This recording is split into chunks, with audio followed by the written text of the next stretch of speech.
Welcome, dear listener, to the quiet English lanes of St. Mary Mead, where the roses bloom bright, the afternoon teas are dependable, and mysteries, much like weeds, have a way of appearing where one least expects them. In this tale, Miss Marple and the Gardening Secret, we follow the gentle yet razor-sharp observations of Miss Jane Marple, who once again finds that beneath the petals of village life, secrets grow in the shadows. Settle in with a warm cup of tea as we begin our journey. Chapter 1. The Rose at Dawn. The dawn light crept gently over St. Mary Mead, washing the village in a tender glow that softened chimney stacks, glossed the edges of rosebuds, and painted the narrow lanes in hues of peach and pale gold, as though the world itself were stretching awake. In this small, deceptively peaceful English village where gossip drifted like pollen and secrets took root in well-tended soil, Miss Jane Marple enjoyed her morning walks with quiet satisfaction, finding in them a rhythm as familiar as the ticking of her mantel clock. On this particular early June morning, the air carried that peculiar freshness that comes after a light night rain. Clean, cool, and tinged with the fragrance of earth stirring beneath the first warmth of the sun. It was the sort of morning Miss Marple always thought ideal for noticing things, for the world had not yet grown noisy enough to hide its truths. She walked at her usual meandering pace along the lane that led past the newly refurbished Rosewood cottage. Until recently, the cottage had been in such a state of disrepair that even the most optimistic villager doubted anyone would ever want it. Its roof tiles had slipped like loose buttons, its windows rattled in their frames, and the garden had grown so wild it resembled a green tangle determined to swallow the structure whole. But Miss Beatrice Holloway, a quiet, soft-spoken botanist who had arrived in St. Mary Mead 2 months ago, had taken on the challenge. Since then, the cottage had transformed into something charming, windows opening outward like bright eyes, whitewashed walls, a garden trimmed into a respectable semblance of order, and the faint hum of activity within, as if the place itself were breathing more easily. Miss Marple had taken a liking to Miss Holloway immediately. The young woman possessed a gentle courtesy and an air of earnest curiosity, traits Miss Marple always believed to be reliable indicators of good character. She also knew that the girl, though quiet, carried a burden heavier than most realized, the legacy of her late uncle, the renowned horticulturist Alistair Holloway, who had been both celebrated and whispered about in equal measure by those who fancied themselves experts on gardening matters. His mysterious death a decade earlier had left behind not only his reputation but a precious unpublished gardening journal containing his notes on rare specimens, most especially the silver whisper rose, a fabled hybrid he had attempted to breed, but which, so far as anyone knew, had never bloomed beyond a single failed experiment. Many believed the flower was a figment of romantic imagination, or at most an idea never fully realized. Yet this morning, as Miss Marple reached the cottage gate, she paused, not in her usual agreeable admiration, but because something caught her eye. A tall rosebush near the path, one she did not recall from her walks during the previous week. Its foliage was strikingly lush, its leaves a deep green that hinted at careful tending. But it was the bud that held Miss Marple's attention. It was silvery, strangely luminous in the early light, its petals tightly closed as though hiding something far more precious within. She leaned closer, the faintest hint of an unusual fragrance drifting from the bloom. Miss Marple was not easily surprised, but she felt a small thrill of curiosity. Something new, unusual, perhaps even significant. Before she could linger on it further, a sharp, startled cry broke the morning calm. It came from inside Rosewood Cottage. Without hesitation, though with the steady composure that defined her, Miss Marple unlatched the gate and hurried up the neat gravel path, her eyes instinctively noting the details around her. Muddy footprints near the doorstep despite the clear weather. A gardening glove left oddly on the windowsill, the faint aroma of something botanical but not entirely pleasant. When she reached the open front door, she found a small cluster of villagers gathered in the cottage's modest kitchen. Mrs. Weatherby from 3 cottages down was fanning herself, murmuring about terrible goings-on. Young Tommy Luttrell was peering from behind the doorway as though witnessing some grand adventure. And at the center of it all, pale as the morning mist, stood Miss Beatrice Holloway. The girl's hands trembled slightly as she pressed them to her mouth, her eyes wide and glistening with shock. On the kitchen floor, near a small oak table on which 2 teacups rested, lay Mrs. Eliza Trent, the village's most competitive gardener, and in many respects its most difficult personality. Mrs. Trent was breathing, but only barely, her face drained of color and her body unnaturally still, save for the faint, shallow movements of her chest. A kettle whistled weakly in the background, as though objecting to the scene before it. A man near the doorway spoke in a hushed voice. "It was the tea, Miss Marple. Poison, they say." But Miss Marple did not accept suggestions so readily. She moved toward the table, noting that the 2 teacups were identical in pattern, though one was slightly closer to the edge as if it had been hastily placed or perhaps knocked aside. A small tin of dried herbs lay overturned nearby, its contents scattered across the surface in a haphazard pattern. Miss Marple lifted the tin, sniffing its rim carefully. The scent was unusual, earthy, sharp, and layered with something faintly bitter, not a typical herb used for domestic tea. She placed it down thoughtfully. "Miss Holloway," Miss Marple said gently, turning to the young woman whose fear was palpable. "You must tell us what happened. Every detail will matter." Beatrice swallowed, her voice trembling. I invited Mrs. Trent for tea. She said she wanted to apologize for accusing me yesterday, accusing me of stealing her gardening clippings. I didn't, of course, but she insisted she wanted to make amends. She brought a packet of herbs for tea, said it was something new she'd been drying. We steeped it, poured it, and then she complained of feeling faint and collapsed. Her eyes grew wide. "Miss Marple, I would never harm her, I swear it." Miss Marple reached out and placed a comforting hand on the girl's arm. "Of course, my dear, no one is suggesting such a thing." But inwardly she was already piecing together the oddities. Mrs. Trent, famous for her pettiness and fierce competition in village flower shows, apologizing so readily? Unlikely. Bringing her own herbs for tea when she was known to distrust anything unfamiliar? Even more unlikely, and yet Beatrice seemed genuinely bewildered, frightened even. Miss Marple crouched beside Mrs. Trent, observing her more closely. There was no sign of struggle, but something about the scent lingering near her clothing, a faint, leafy bitterness, struck a chord. Not one she immediately recognized, but it tugged at the edge of memory. She filed it away for later consideration. Meanwhile, the villagers continued to mutter, their whispers swirling into conjectures that grew more dramatic by the minute. "It's the journal," said Mrs. Weatherby, leaning in dramatically.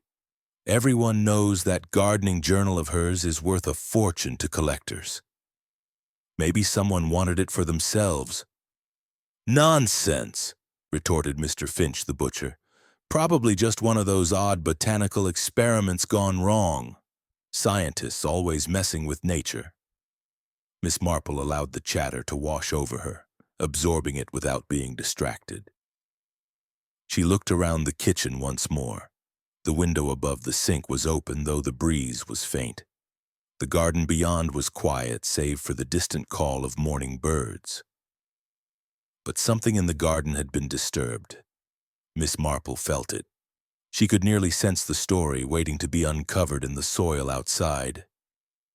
Just then, Inspector Craddock entered through the doorway, his expression alert but respectful when he spotted Miss Marple. They had worked together many times, and he knew better than to underestimate her observations. "Miss Marple," he greeted her, I imagine you've already formed your first impressions. Only that something is distinctly amiss, she replied with a gentle smile, and that the explanation will not be nearly as straightforward as one might wish. Craddock surveyed the room, then beckoned two constables to lift Mrs. Trent carefully onto a stretcher. She's alive, he confirmed to the anxious crowd, but in no condition to explain what happened. She'll be taken to the hospital in much Benham. As the stretcher was carried out, Beatrice watched with eyes full of guilt and fear. Miss Marple noticed her gaze drift to the two cups on the table, and how she flinched slightly at the overturned herb tin. It was as if she were replaying the moment, searching for any step that might clear her conscience. "Miss Marple," Beatrice whispered, her voice cracking. What if we drank from the wrong cups? What if someone tampered with the herbs? What if— Hush now, Miss Marple soothed, guiding her to sit down. We don't yet know what happened, but we shall find out. Panic will only cloud the facts. Miss Marple then stood, taking a slow look around the kitchen once more. Her eyes landed on something that no one else had noticed. A faint smudge of soil on the tabletop near one of the cups. Fresh soil, darker than what might be found in a potted plant. She touched it lightly, then straightened. Her gaze moved to the open window, where a delicate draft fluttered the curtains. The smudge suggested someone had touched the table after handling soil recently and perhaps in haste. But why would someone with soil-covered fingers be involved in a tea mishap unless the soil and the garden played a larger role? Outside, the silver whisper rosebud glistened like a droplet of moonlight caught in daylight. Miss Marple remembered old Alistair Holloway's reputation for secrecy, his experiments with rare hybrids, and the rumors that he had discovered something extraordinary before his death, something valuable enough to tempt greed. She stepped to the window, peering out at the orderly garden beds that had once been wild chaos but now showed evidence of someone else's pruning. The edges of the rose bush looked newly trimmed, too precise for a novice gardener, and the soil beneath the mysterious silver bud appeared slightly disturbed. Someone had been here working or perhaps searching for something. And then there were the muddy footprints at the gate, not Beatrice's, not Mrs. Trent's. Someone else had entered this garden before dawn. Someone who knew the value of the rose, the journal, or both. Miss Marple turned back to the room. "Inspector," she said quietly, "this was no simple accident. I believe the garden itself holds part of the truth." Craddock raised a brow. "You think this relates to the Holloway journal?" "I think it relates to far more than that," Miss Marple replied. "Something has been set in motion that began long before this morning's tea." She looked once more at the silver whisper rose, its bud shimmering as if with held breath. "And I suspect," she added softly, "that our dear Mrs. Trent was not the intended victim at all." With that, she folded her hands, a thoughtful expression settling on her features. Whatever mystery had taken root in St. Mary Mead, it was only beginning to unfurl its petals, and Miss Marple, ever patient and ever observant, was ready to watch each one open. Chapter 2. 5 Faces in the Garden. Inspector Craddock had barely finished taking preliminary statements when Miss Marple found herself standing once more at the gate of Rosewood Cottage, the warm June sunlight doing little to soothe the undercurrent of unease that now threaded through the village. Word of the morning's incident had already spread along the high street with swift efficiency, passed from Mrs. Weatherby to the vicar's wife, from the butcher's counter to the post office queue, until even those who had never met Miss Beatrice Holloway were already quite certain she was either the innocent victim of a dreadful misunderstanding or the unfortunate cause of a dramatic blunder. Miss Marple, however, believed neither conclusion was likely. Matters of poison, even mild botanical ones, required intention, not accident, and Mrs. Trent's collapse had been far too sudden to be attributed to casual mishap. As Craddock stepped out into the garden, consulting his notebook with the air of a man ready to begin a long day of questioning, Miss Marple joined him, her gaze drifting over the neat rows of recently tended flower beds. "You've a list of those who might have reason to visit Miss Holloway this morning?" she asked lightly. Craddock gave a brief nod. "I'm calling them in one by one. Not that I expect much. Half of them are more offended by the gossip than concerned about the crime." Miss Marple smiled faintly. "Human nature can be rather protective of its illusions. Still, if one listens closely, even illusions speak." The first of the visitors to arrive was Colonel Arthur Godfrey, a man whose posture remained stiff even in retirement, as though he still expected to be inspected at any moment. His silvered mustache seemed perpetually bristling with indignation, and today was no exception. "This whole business is absurd," he barked before Craddock could greet him. "Mrs. Trent has always been dramatic, probably fainted from the heat, or from talking too much." Craddock bit back a sigh. "Colonel, were you or were you not seen near Rosewood Cottage early this morning?" "I take my walks when I choose," Godfrey replied briskly. "If I passed the cottage, it was purely coincidence. Miss Holloway's renovations have been quite the talk. One likes to keep an eye on the neighborhood." Miss Marple watched him with mild interest. His boots bore remnants of soil, not the ordinary garden type, but a darker, clay-heavy mixture she recognized from the far end of Miss Holloway's property.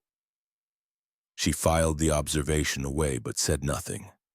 The colonel, she suspected, had seen something he considered unimportant or inconvenient. Next to arrive was Mr. Lionel Peabody, the antiques dealer, whose shop on the High Street existed in a perpetually precarious financial state. His fingers fidgeted constantly, worrying at the buttons of his waistcoat as though expecting them to vanish. "A dreadful situation, simply dreadful," he exclaimed. "Poor Mrs. Trent, though of course quite temperamental, always making a fuss at the garden club meetings." Craddock cut him off politely. "Mr. Peabody, you visited Rosewood Cottage last week. What was the purpose of your visit?" Peabody flushed. "Strictly business, I assure you.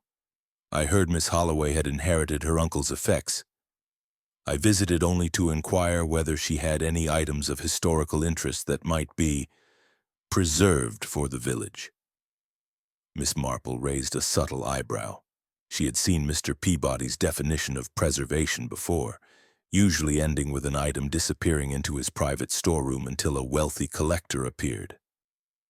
"She mentioned a journal," Peabody continued a little too eagerly.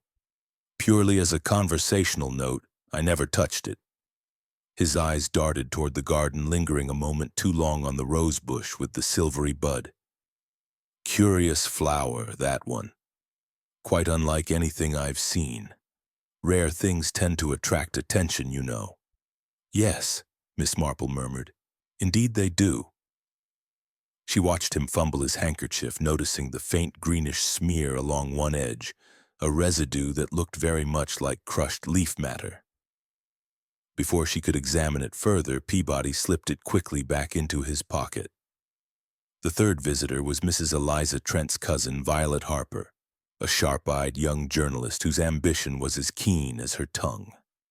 She had already produced 3 articles for the county paper about village life, each one managing to stir resentment among those unlucky enough to feature in her observations.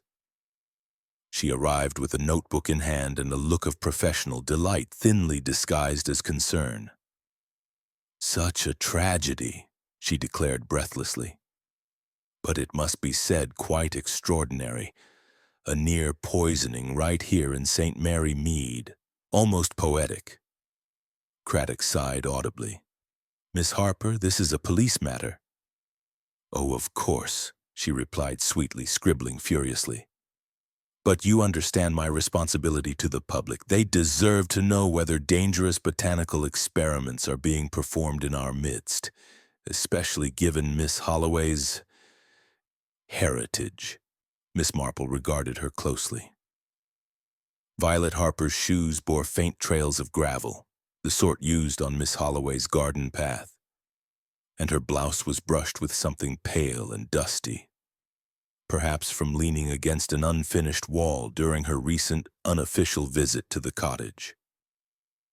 Violet had been sniffing around the property since Miss Holloway's arrival, always seeking a secret, a twist, a scoop. And Miss Marple knew a young woman hungry for attention could be far more formidable than a retired colonel or a trembling antiques dealer. As Violet left, still scribbling, Beatrice herself appeared in the doorway, her face pale but composed, as if she were determined not to give in to fear. "I've made tea," she said softly. "Proper tea. No herbs." Miss Marple accepted a cup, although she barely sipped it. Her attention was on Beatrice's trembling hands, the shadows beneath her eyes, and the faint scent of damp earth that clung to her clothing. "My uncle warned me," Beatrice said quietly, staring out the window toward the rose bush. "He wrote in his last letter that the silver whisper rose would attract unwanted interest. I thought he meant scientific curiosity. I never imagined—" Her voice faltered. Miss Marple touched her hand gently. "My dear, people are drawn to rarity for beauty or for profit. Both motives can be equally dangerous." The final visitor appeared unexpectedly, Mrs. Weatherby bustling down the path as though she'd been summoned by fate itself. "I came to deliver a message," she announced dramatically. "The vicar says Mrs. Trent regained consciousness briefly. She muttered something about the wrong cup before drifting off again." Beatrice's breath caught. Craddock stiffened. Miss Marple remained calm. "Well," she said softly, "that does make things rather clearer, doesn't it?" But clarity, in Miss Marple's experience, was often just another piece of misdirection. And as she gazed once more at the glimmering rosebud in the garden, she felt the unmistakable certainty that the morning's incident was not merely a case of mistaken teacups. Far from it. 5 people had reason to covet the journal or the rose.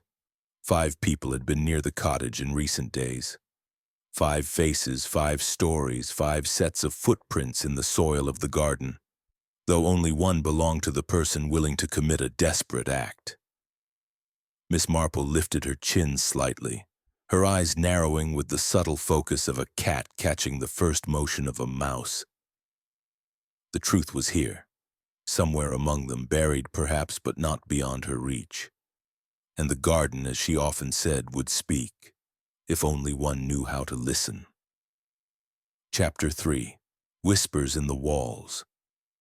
The next morning broke with a pale, uncertain light, the kind that seemed to seep rather than shine through the mist that clung to Rosethorn Estate.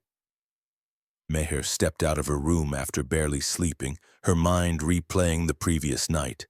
The scream, the dead maid, the eerie stillness that followed. The hallway felt colder today, and she couldn't shake the sense that the walls themselves held secrets she was somehow intruding upon. As she walked toward the dining hall, her footsteps echoed a second too long, as though something unseen mimicked her pace. Inside, the family sat scattered around the long, polished table, each lost in their own troubled thoughts. Aunt Layla stared blankly at her untouched tea while Zaria gazed out the window, her fingers tapping anxiously against the wooden arm of her chair. Only Ayan seemed composed, though the dark circles under his eyes betrayed that he too hadn't slept. When Meher entered, all eyes turned to her, not with accusation but with a silent question. Did she know more? Had she seen something? Meher took a seat quietly, the atmosphere thick enough to choke. The clinking of spoons was the only sound until Zaria finally whispered, "Someone in this house wanted Alina dead." The words dropped like a stone into water, sending ripples of tension through the room. Aunt Layla shut her eyes, flinching. "Don't say things like that," she murmured, her voice trembling. "Not until the police confirm anything." But Ian leaned forward, his gaze sharp. Meher, you were closest to the hallway. Did you notice anything strange last night? The question was innocent in phrasing but heavy in implication. Meher felt the weight of everyone's attention settling on her. No, she lied softly, for in truth she had noticed something. Footsteps in the corridor just seconds before the scream, followed by the unmistakable sound of a door shutting quietly. But she wasn't ready to share that, not until she understood what she had actually witnessed. The table fell silent again, but this time it was Zarya who broke it. Alina was scared yesterday. She told me someone had been following her for days. The revelation startled Meher, making her sit up straighter. Following her? Did she say who? Zarya shook her head. No. She only said she felt watched. Aunt Layla stood abruptly. Enough! This discussion ends now. Her voice, although firm, trembled with fear. Our home is grieving. We will not turn it into a battlefield of suspicion. But her attempt to calm the room had the opposite effect. Everyone fell quiet, yes, but their silence felt strained, guarded, each person cocooning themselves in their own suspicions. After breakfast, Meher slipped away, her curiosity tugging her toward the older part of the estate. Rosethorn Mansion was vast, built decades ago by ancestors obsessed with grandeur, complete with narrow hallways, hidden corners, and rooms no one used anymore. She walked toward the western wing, where the air always seemed colder and the lights dimmer, as though sunlight refused to linger there. This part of the house had been closed for years, Aunt Layla once told her, because the floorboards were weak and the structure unsafe. But today, Meher felt an inexplicable urge pulling her toward it. As she reached the old corridor, she stopped. The faintest whisper brushed past her ears, soft, indistinguishable, like the rustle of fabric or a distant breath. She froze. "Hello?" she called out, her voice trembling more than she expected. No reply came, but the whisper repeated, this time accompanied by a soft thud from behind a closed door. Against better judgment, she stepped forward and pushed the door open. Inside, dust floated lazily in the dim light, and old furniture lay draped beneath white sheets. The room smelled like forgotten years. She scanned it slowly until her eyes landed on something small and shimmering beneath the window. A silver locket. Meher knelt and picked it up, her heartbeat quickening. The locket was engraved with initials, A.R. She recognized them instantly. Alina Raza. Her breath caught. Why was the maid's locket here in a locked and abandoned room? Before she could process the discovery, she heard footsteps approaching the corridor. Slow, heavy, deliberate. Panic surged. Someone was coming. She shoved the locket into her pocket and looked around desperately, her eyes darting for a place to hide. The footsteps drew nearer, the old wooden floor creaking with each approaching step. Meher pressed herself against the wall behind a covered wardrobe, her breathing shallow, praying she wouldn't be seen. The door creaked open, letting in the silhouette of a figure she couldn't make out. They stepped inside, pausing in the center of the room as if sensing something amiss. Meher squeezed her eyes shut, willing herself into invisibility. After a long, agonizing moment, the figure turned and left, the door closing behind them with a soft click. Meher waited until the footsteps faded completely before emerging. Her legs trembled, but she forced herself to leave the room and return to the main part of the house. She couldn't afford to be found here. Everything about this morning confirmed what she already feared. Someone in Rosethorn Estate was hiding something. Someone who didn't want the truth to surface, and that someone had just walked into the same room she had. As she stepped back into the brighter hallway, her fingers tightened around the hidden locket. Alina's story wasn't finished, and Meher knew she was getting dangerously close to the truth. Chapter 4. Shadows of the West Wing. The rest of the day dragged on in a haze of dread, each hour thick with the unspoken fear that clung to every corner of Rosethorn Estate. Meher kept to herself, the weight of the locket in her pocket a constant reminder that she was now entangled in something far darker than she had imagined. She avoided the West Wing for the sake of her sanity, but her mind kept drifting back to the figure who had entered the abandoned room. Silent, calculating, familiar in the way they carried themselves. The possibilities circled her like vultures. As evening settled in, candles were lit throughout the mansion, their flickering glow casting trembling shadows on the walls. The storm outside had grown fierce, wind snapping against the windows like impatient fingers. Meher walked toward the library, hoping that the quiet of the room and the immense collection of books might ease the restless thoughts crowding her mind. But the moment she stepped inside, she froze. Ayan stood near the tall shelves, his back to her, flipping through a thick ledger with a seriousness that didn't match the room's intended warmth. "You're out late," Meher said carefully, watching his shoulders stiffen before he turned around. His expression was masked behind a neutral calm, but something in his eyes flickered with distrust.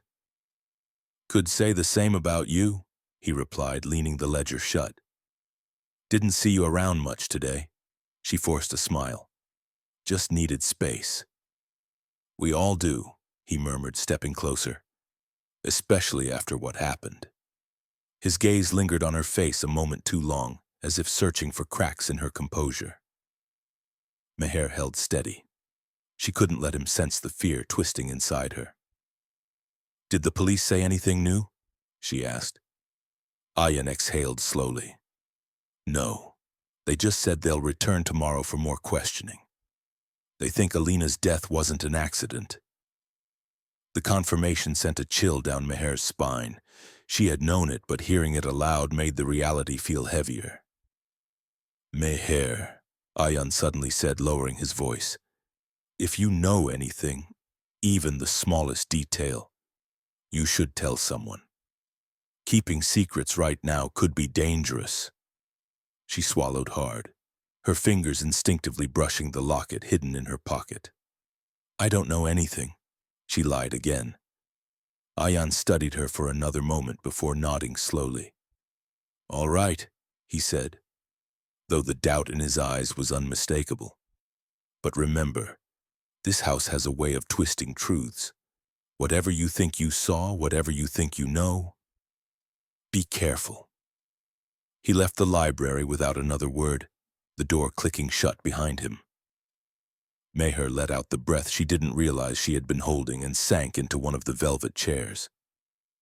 His warning echoed in her mind, intertwining with the memory of the footsteps in the West Wing. The truth was already twisting, and she was caught in its spiral.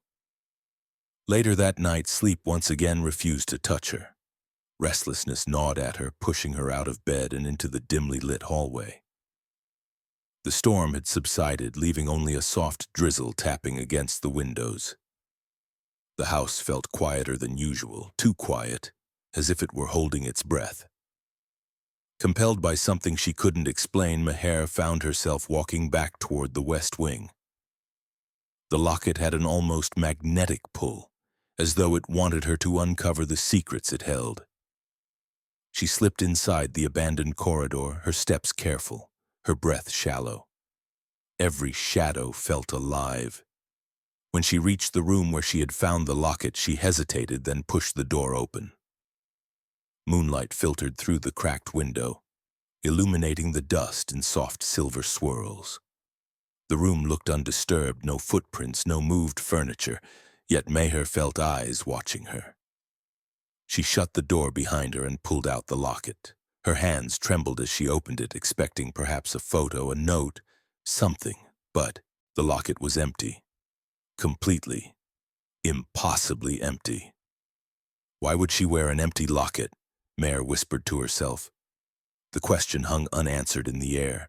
Suddenly a soft groan creaked behind the wall. She snapped her head up, heart racing. Another groan. this time louder, as if someone were pushing against wood. There was a hidden space behind the wall. Her eyes darted to the corner where the wooden paneling seemed slightly uneven. She walked toward it, pressed her hand against the panel, and it slid back an inch. A hidden passage. Her pulse thundered. She pushed it open farther, revealing a narrow, dark tunnel descending into shadow. The cold air wafting from the passage smelled of earth and secrets buried far too long. Meher stepped back instinctively. She shouldn't go in. She knew she shouldn't. But then she spotted something on the floor just inside the opening. A torn piece of fabric. White linen. The same kind Alina's uniform was made of. Her breath hitched. Alina was here, she whispered. Before she could decide what to do, footsteps echoed from the corridor outside, fast approaching. Someone was coming again. Meher's panic surged, but this time she didn't hide in the room. Instead, she slipped into the hidden passage, pulling the panel shut behind her. Darkness swallowed her instantly, the air cold and damp. She pressed a hand over her mouth, forcing her breath silent. Outside, the footsteps slowed, stopping right outside the door. A hand tested the doorknob, turned it. Entered. Meher squeezed her eyes shut. She heard the faint scuff of shoes on the dusty floor, the creak of weight shifting. Someone was searching the room, searching for something or someone. A long, tense moment passed, then the footsteps retreated, the door clicked shut, and silence returned. Meher waited until she was sure they were gone before she allowed herself to breathe. She looked down the pitch-black tunnel before her. Whatever lay in the depths of that hidden passage was connected to Alina, connected to her death. And Meher now knew one thing for certain. Rosethorn Estate held more than ghosts of the past. It held the truth. And someone was willing to kill to keep it buried. Chapter 5. The Whispering Tunnel. The darkness wrapped around Meher like a living thing, pressing close against her skin as she stood at the mouth of the hidden passage, torn between terror and the undeniable compulsion to continue forward. The air was thick and cool, smelling faintly of damp stone and secrets long confined, and each shallow breath she took echoed softly in the cramped space. She told herself she would only go a few steps, just far enough to understand where the tunnel led, just far enough to convince herself she hadn't imagined the scrap of Alina's uniform. But curiosity, that old and dangerous whisper, had already gripped her, pulling her deeper into the unknown. Her fingers grazed the rough walls as she moved slowly forward, searching for balance in the pitch-black dark. The floor beneath her feet sloped downward, uneven and ancient, as though carved by hands that no one alive remembered.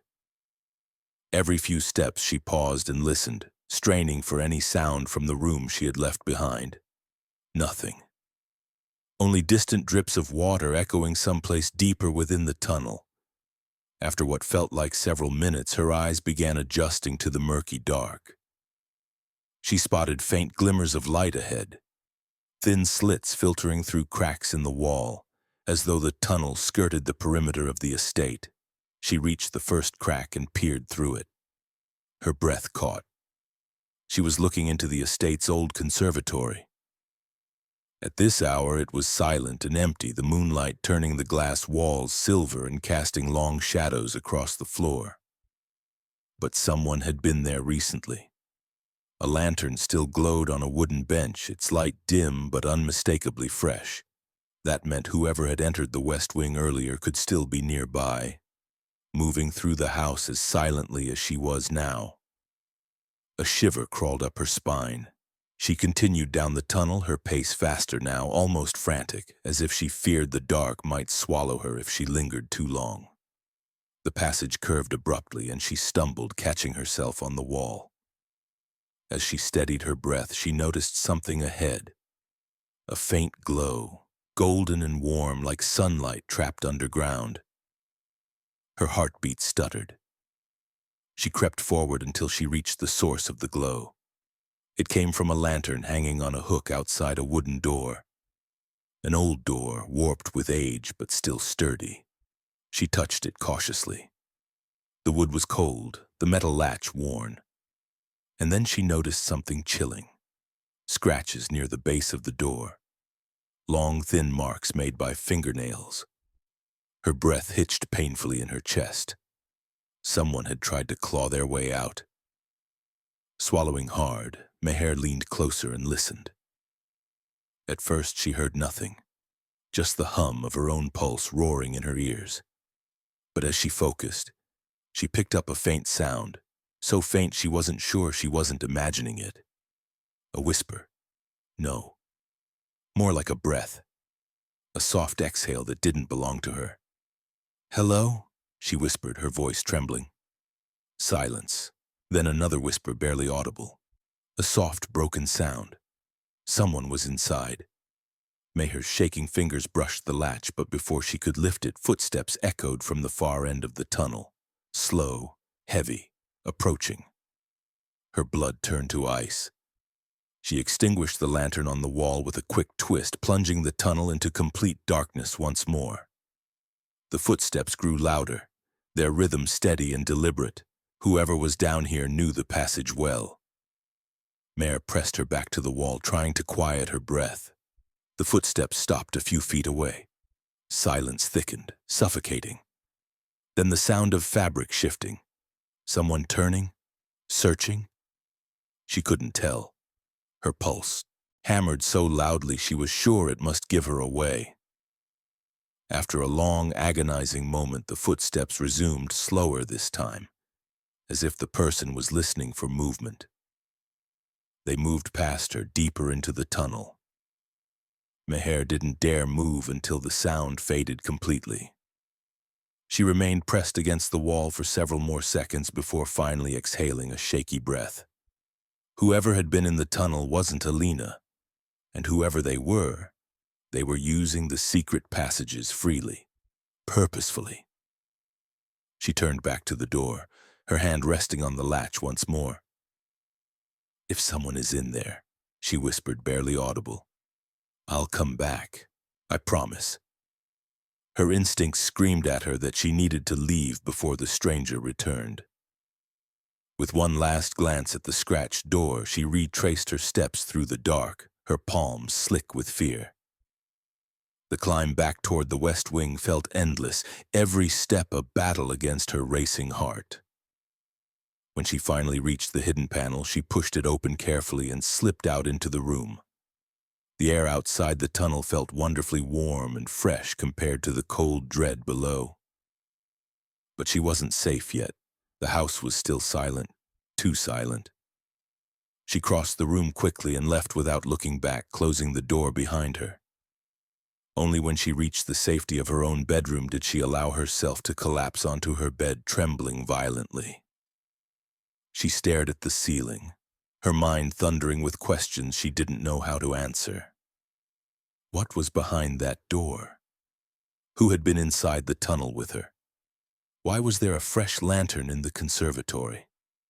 And most terrifying of all, what secrets of Rosethorn Estate were still waiting in the dark?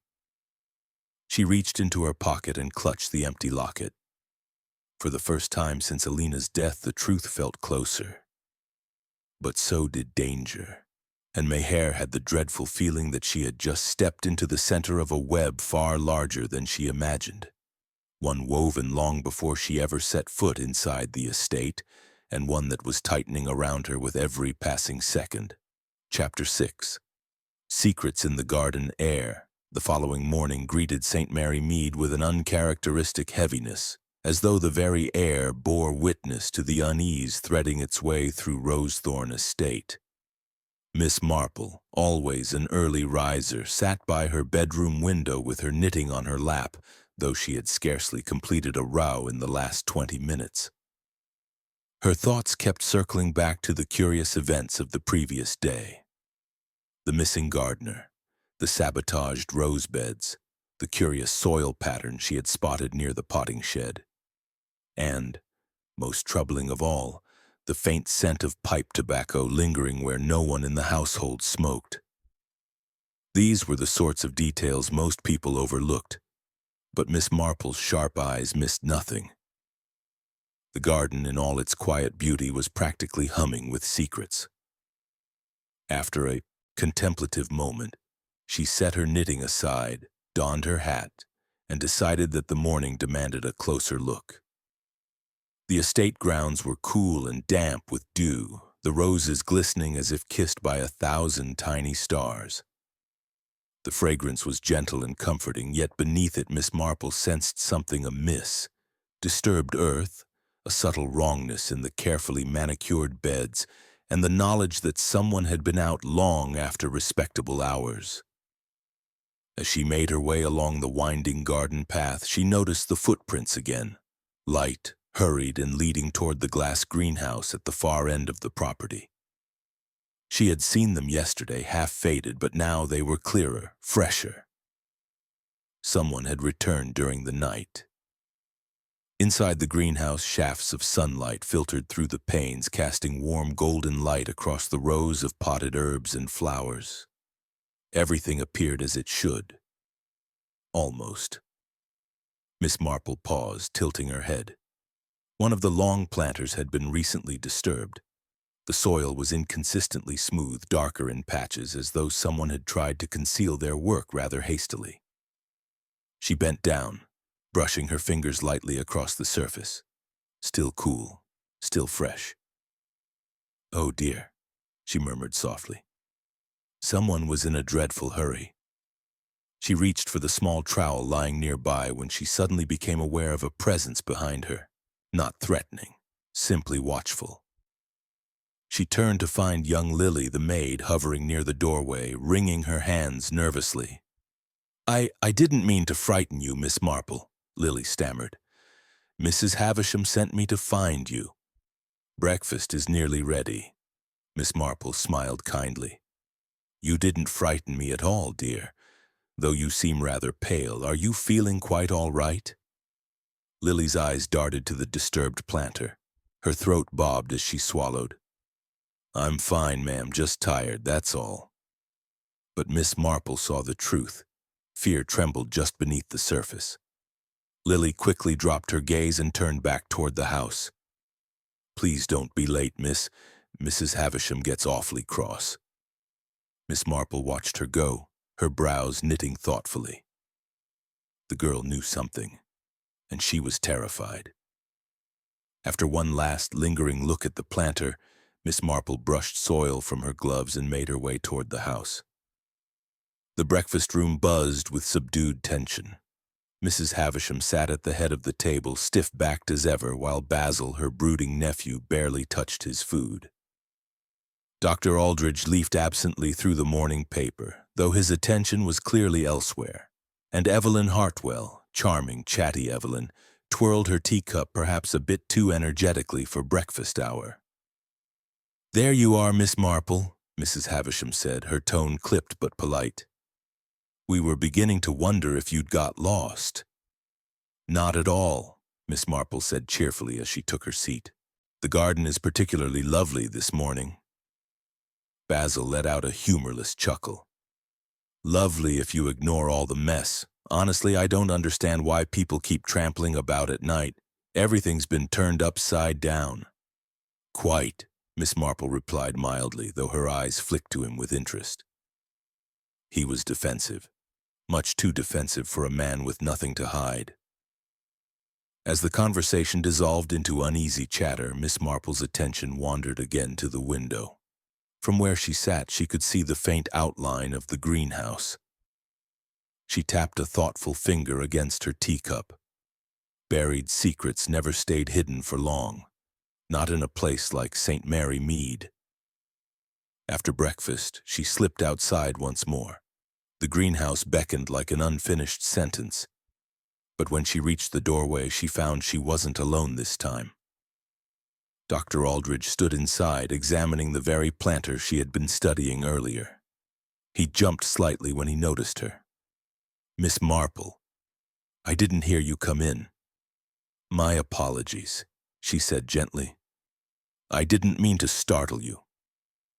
He cleared his throat and stepped back, brushing soil from his hands with an awkwardness that was impossible to ignore.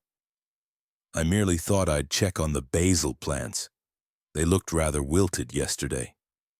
Miss Marple smiled politely. "Oh, I'm sure that's all." But her eyes drifted to the faint smear of dark soil on his sleeve. A soil that did not match the lighter garden beds outside, but did match the disturbed planter.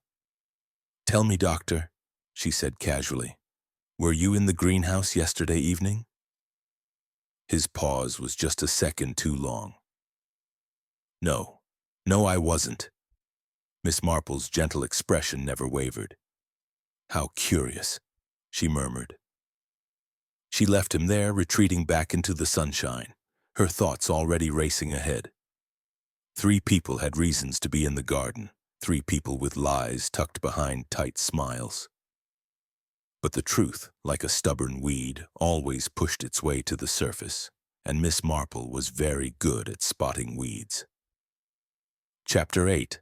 Shadows Beneath the Surface. The village had grown quieter in the days following the revelations, yet the silence felt heavier than ever, as though every whispered rumor, every hidden fear, and every buried truth had settled like dust over the streets.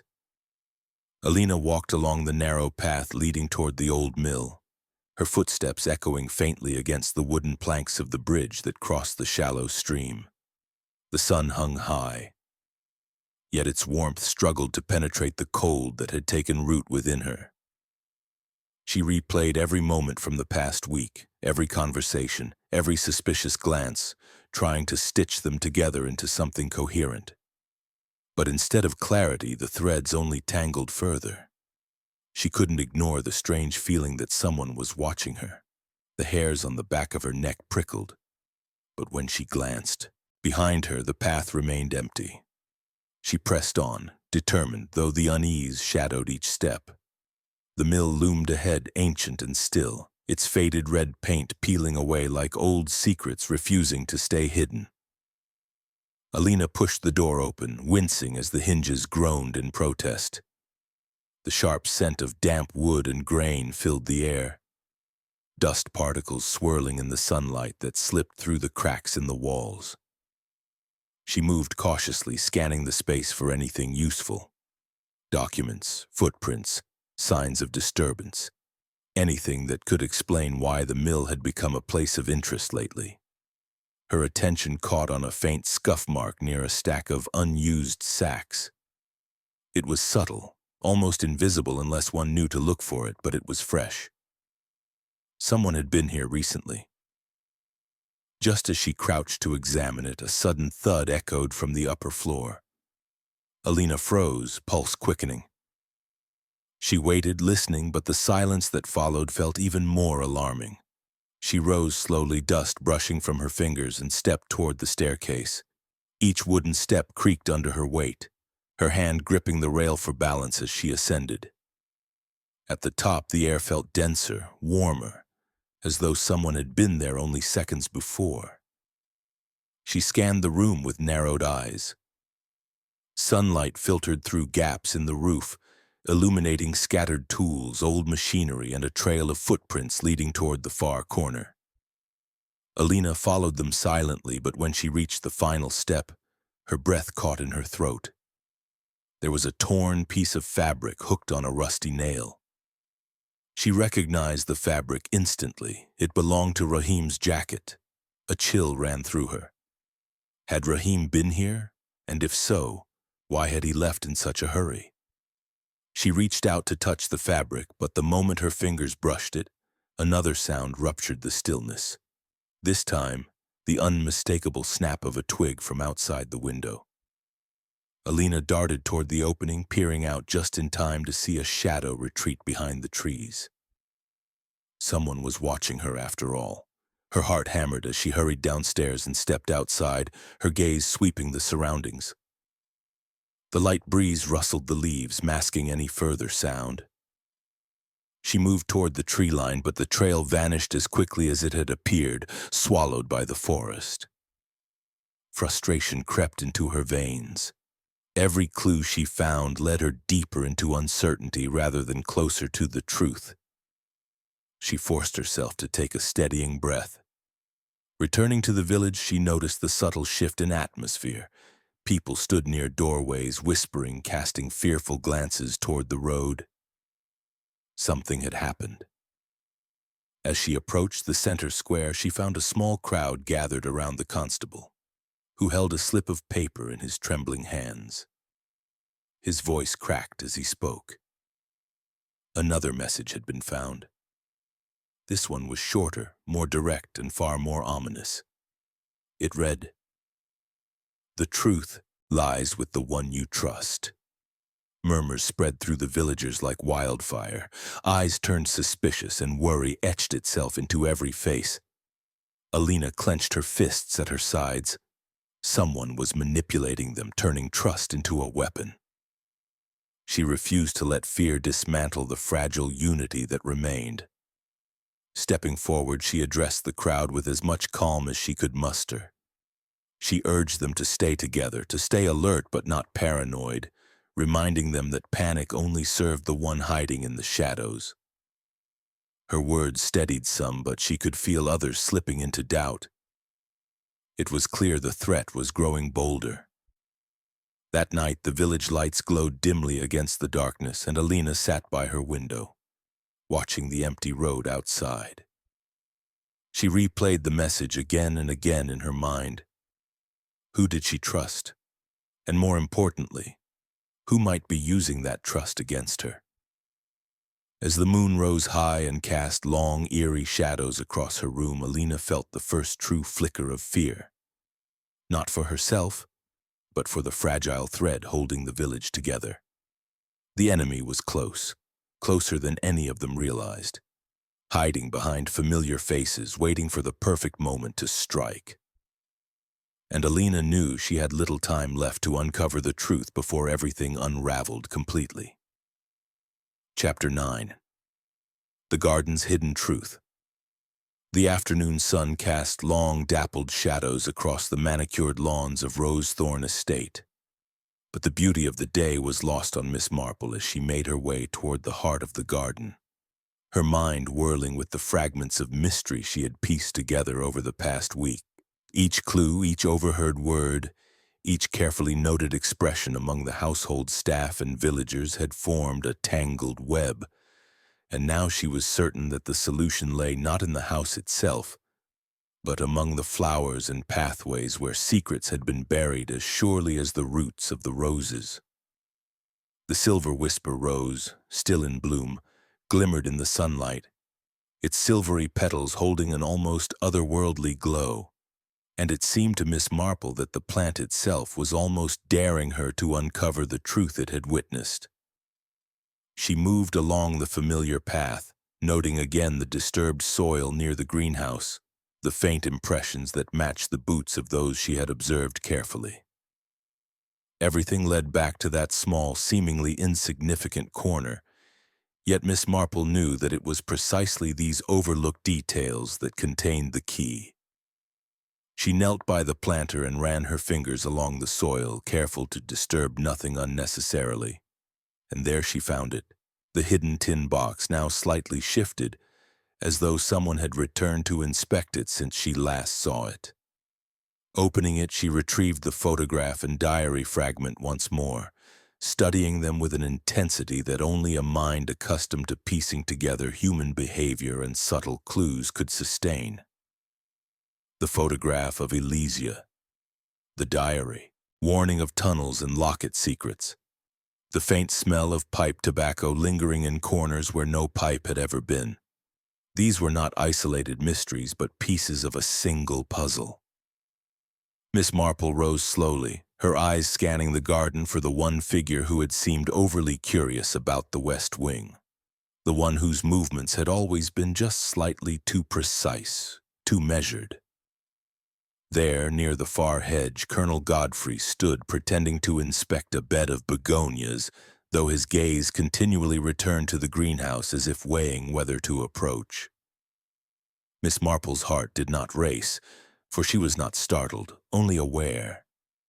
She approached him, her cane tapping softly on the cobblestones, and Colonel Godfrey straightened immediately, a thin smile of practiced civility upon his face. "Colonel, a fine morning, isn't it?" she said sweetly, her eyes never leaving his. "Indeed," he replied, though the stiffness in his posture betrayed unease. "The garden looks well cared for." "Yes, and yet one might say that appearances can be deceiving," Miss Marple observed gently. "Much like people, wouldn't you agree?" The Colonel's eyes narrowed just fractionally, but his composure held. Miss Marple allowed herself a small, deliberate pause, knowing he would fill it. "I did see someone in the greenhouse yesterday evening," he admitted finally, though his tone was reluctant. "Curious, wasn't it, to find it empty when one approached?" "Very curious," Miss Marple murmured, pretending to examine a rosebud. She knew now that the Colonel had more than simple curiosity in mind. He had known of the hidden passageways and had ventured into the West Wing with intent. But why? That was what she needed to confirm. "And the locket?" she asked softly, turning slightly so her voice carried just enough for him to hear. His jaw tightened imperceptibly. "What of it?" "A family heirloom, lost in the shuffle or perhaps hidden for safekeeping," Miss Marple said lightly. "I wonder if the truth isn't rather more deliberate." The Colonel's face paled ever so slightly. She could see it, the truth pressing at the edges of his control. "You've pieced it together," he said finally, the words a quiet surrender. "You always see too much, Miss Marple." She smiled faintly. "It's what one must do when the roses whisper more than their petals." He exhaled heavily, turning away from the roses and toward her. "I thought no one could follow the movements through the tunnels. I thought the garden's secrecy would protect my actions." "Ah," Miss Marple said gently. "But the earth remembers, Colonel. Footprints in the soil, the pattern of care, the scent of disturbed plants. They all tell a story." He sank onto the bench, his hands trembling slightly. "I only meant to retrieve the journal, to protect the family's secrets. I didn't think—" His voice faltered, the weight of confession heavy upon him. Miss Marple seated herself nearby, her eyes never leaving his. "Intentions, Colonel, can be honest, but actions reveal far more. The journal contained knowledge that some would kill to possess, did they not?" He nodded silently, shame mingling with fear. "And the locket?" she asked softly. "It was never meant to harm anyone," he whispered, "just to ensure the inheritance remained hidden until it was safe." Miss Marple studied him, noting the tremor in his hands, the faint greenish smudge on his cuffs that matched the soil from the disturbed planter, the faint traces of dust from the West Wing. Each detail corroborated the story he was confessing, though she knew the full explanation required gathering the others. She rose slowly, offering her hand to him. "Come," she said, her voice calm but firm.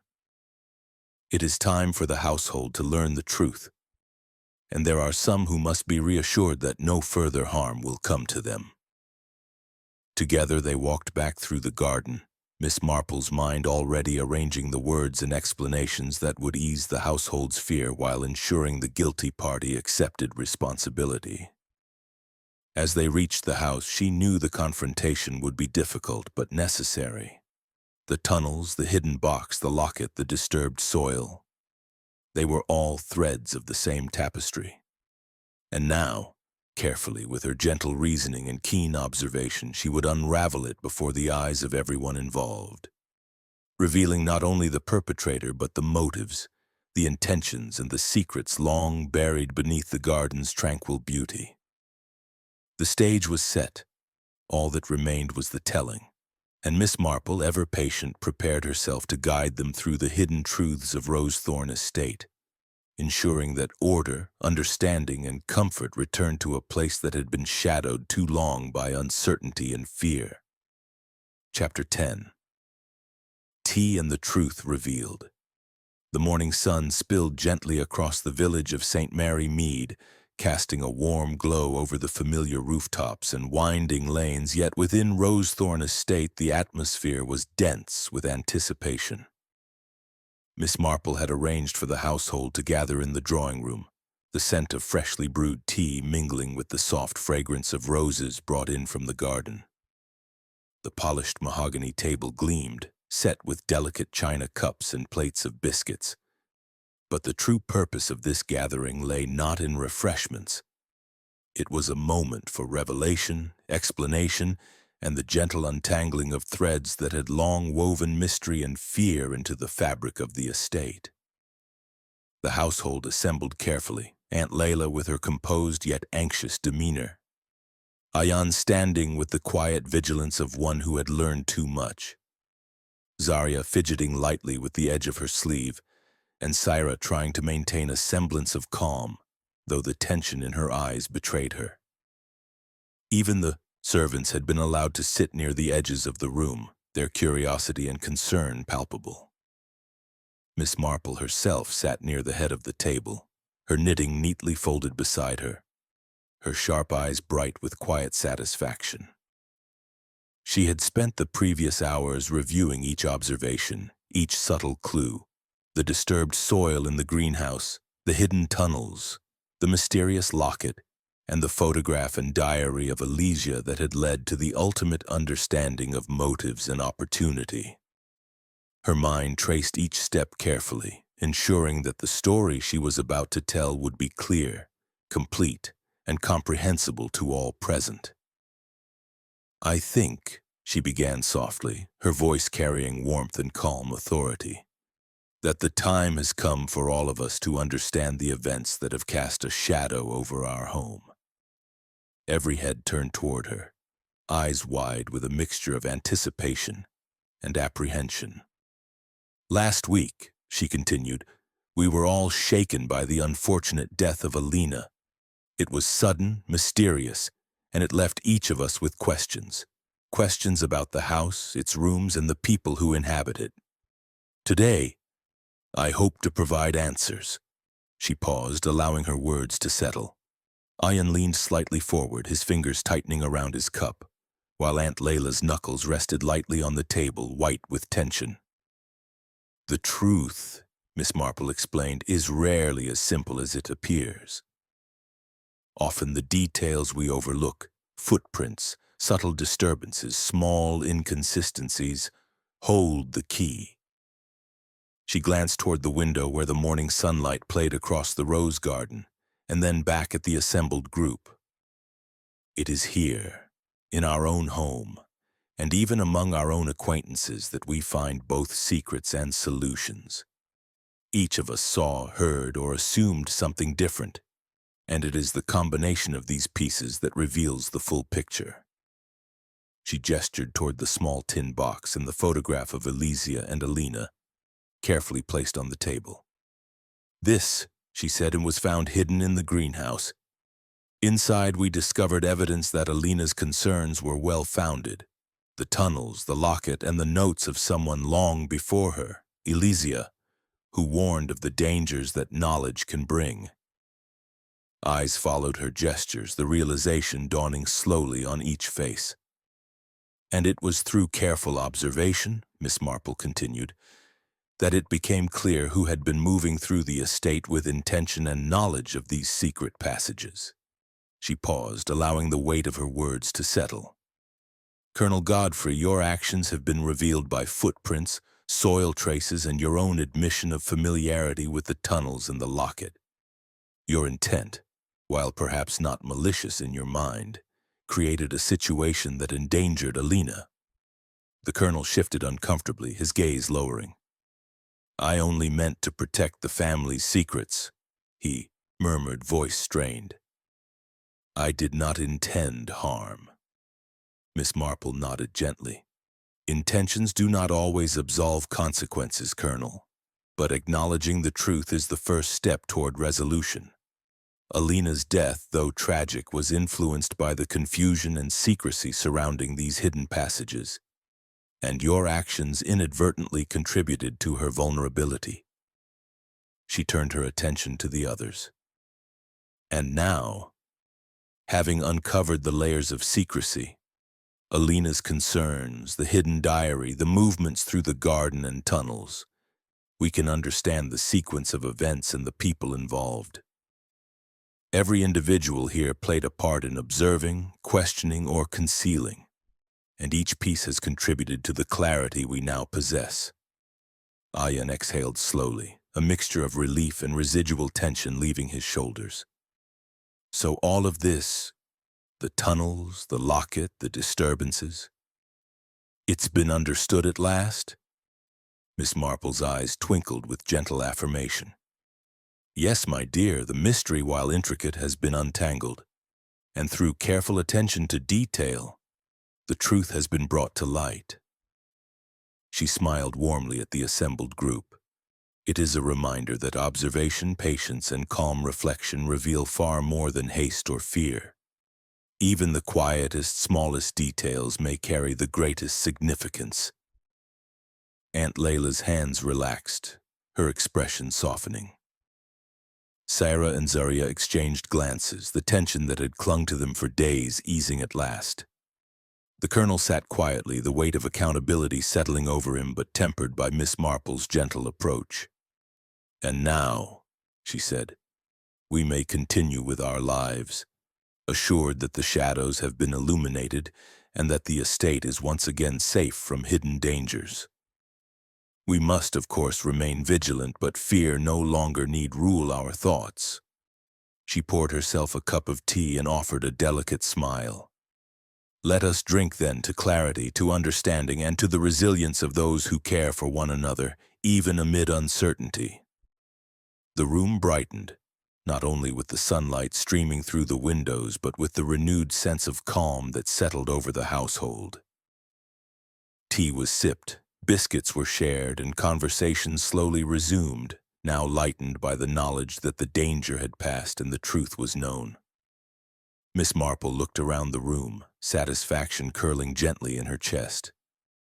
The mystery of the locket, the tunnels, and the events that had so unsettled the household had been resolved, and in doing so, the bonds of trust and community could begin to mend.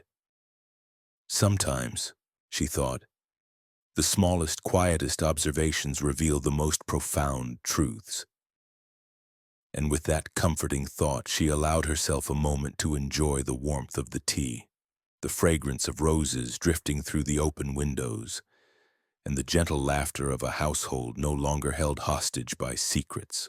The garden outside shimmered in the morning light, a symbol of renewal, and Miss Marple, ever observant and quietly triumphant, knew that St. Mary Mead was once again a place where safety, understanding, and gentle human kindness could flourish.